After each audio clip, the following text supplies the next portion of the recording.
সাগরে শুভেন্দু অধিকারীর সভা, দীপু দাসের পরিবারকে আর্থিক সাহায্যের আশ্বাস। সব হিন্দুকে সাহায্যের আবেদন জানান শুভেন্দু অধিকারী। বাংলাকে বাংলাদেশ হতে দেব না স্লোগান। কলকাতা হাইকোর্টের নির্দেশ মেনে বুধবার দক্ষিণ চব্বিশ পরগনার গঙ্গাসাগরে জনসভা করলেন রাজ্যের বিরোধী দলনেতা শুভেন্দু অধিকারী।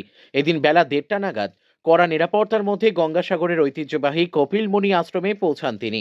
আশ্রমে পুজো দেওয়ার পর শুভেন্দু অধিকারী স্থানীয় ভারত সেবাশ্রম সংঘের শাখায় যান এবং সেখানে কিছু সময় কাটান।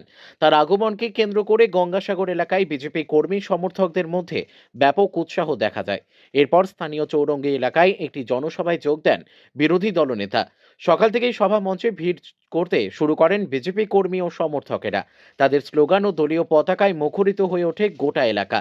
সভা চলাকালীন যে কোনো অপ্রীতিকর ঘটনা এড়াতে পুলিশ ও প্রশাসনের তরফে কপিলমুনি আশ্রম, ভারত সেবাশ্রম সংঘ এবং সভাস্থলের আশেপাশে পর্যাপ্ত পুলিশ বাহিনী মোতায়েন করা হয়েছিল।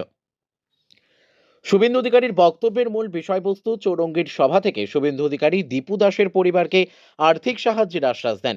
পাশাপাশি তিনি রাজ্যের সব হিন্দু পরিবারকে সাহায্যের আবেদন জানান।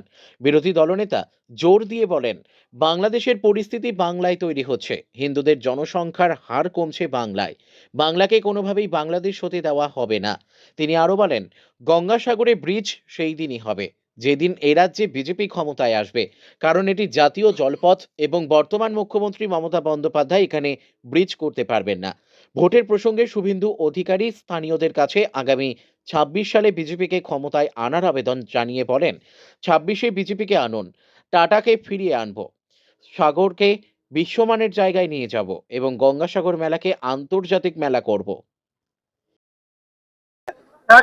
না, আমি ওভাবে শান্তনু ঠাকুর বলেন।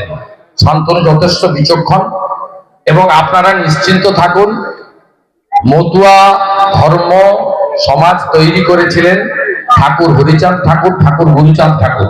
কেন বলুন তো? 1907 সালে। কারণ ছিল তাদেরকে জোর করে ইসলাম ধর্মে কনভার্ট করানো হচ্ছিল, তাদের ধর্ম পরিবর্তন করানো হচ্ছিল।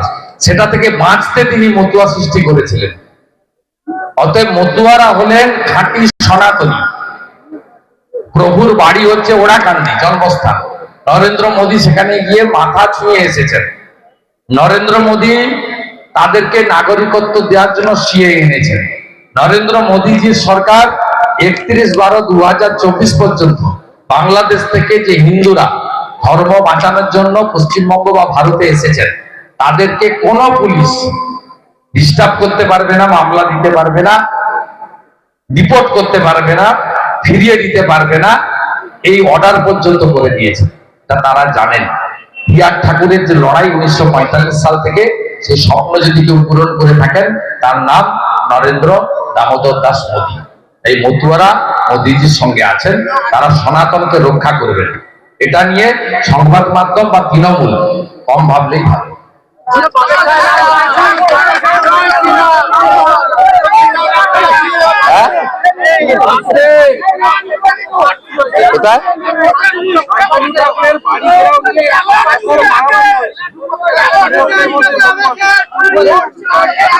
খোঁজ নিয়ে বলবো, ওটা রাজনৈতিক বিষয় নয়, সামাজিক বিষয়। আমি শান্তনুর সঙ্গে ফোনে কথা বলে ভাবছি।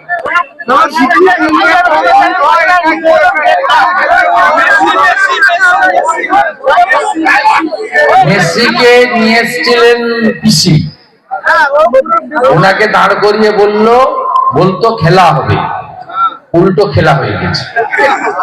উপরে একজন আছে না, আমাদের এখানকার অনেক লোক উড়িয়া টানে কথা বলে। জগন্নাথ দেবের একটা কথা আছে না, পুরীতে চোখা তুই সবুজ দেখছি, উপরে সব দেখছে। তাই খেলা হবে বলতে গেছিল, উল্টো খেলা হয়ে গেছে। দক্ষিণ চব্বিশ পরগনা থেকে রবীন্দ্রনাথ পড়ুয়ার রিপোর্ট, বিগ নিউজ বাংলা।